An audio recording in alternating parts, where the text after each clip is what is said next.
సీతమ్మ వరమాలకై వేచు సమయాన. Hi guys, welcome back to my channel creative veena. So ఈరోజు శ్రీరామనవమి కదా. శ్రీరామనవమి అనగానే మనం ఫస్ట్ ఇంటికి తోరణాలు అయితే కడతాం కదా. దాని నెక్స్ట్ గడపలకి పసుపు అయితే రాస్తాం. ఇప్పుడైతే నేను గడపలకి పసుపు రాయబోతున్నా. వీడియోలోకి వెళ్ళిపోదాం, వచ్చేయండి.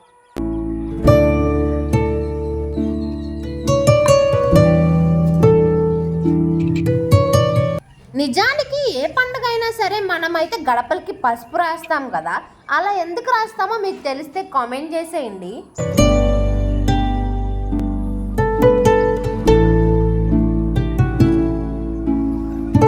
గైస్, ఇప్పుడైతే మనం ఇంటికి తోరణం కట్టేద్దాం, వచ్చేయండి.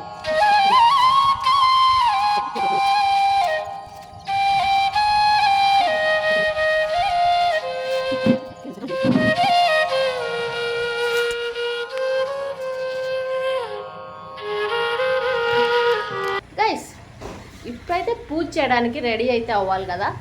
సో ఇప్పుడైతే నేను రెడీ అయిపోతా. Guys, this is my final outfit for Sriramanavami. Dress ఎలా ఉందో కమెంట్ చేసేయండి.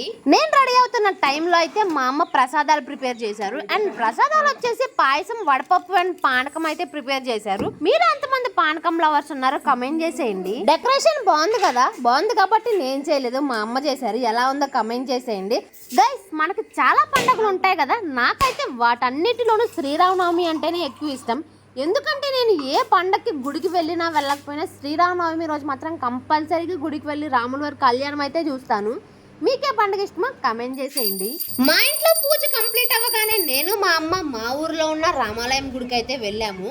మా ఊర్లో అయితే రాముల వారి కళ్యాణం చాలా అంటే చాలా బాగా చేస్తారు. మీ ఊర్లో ఎలా చేస్తారో కమెంట్ చేసేయండి.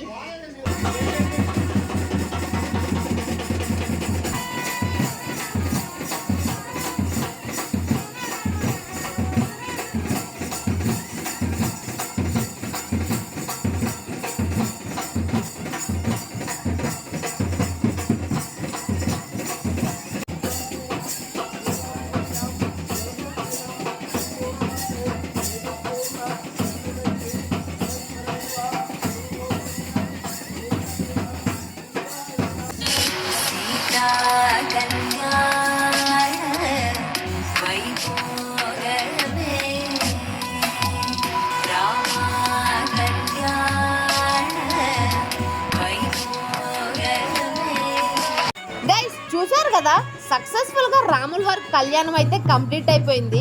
వీడియో ఎలా ఉంది, మీకు నచ్చిందా? అయితే ఒక లైక్ చేయండి. అలాగే ఇంకా ఎన్నో ఇంట్రెస్టింగ్ వీడియోస్ కోసం మన ఛానల్ని సబ్స్క్రైబ్ చేసుకోండి.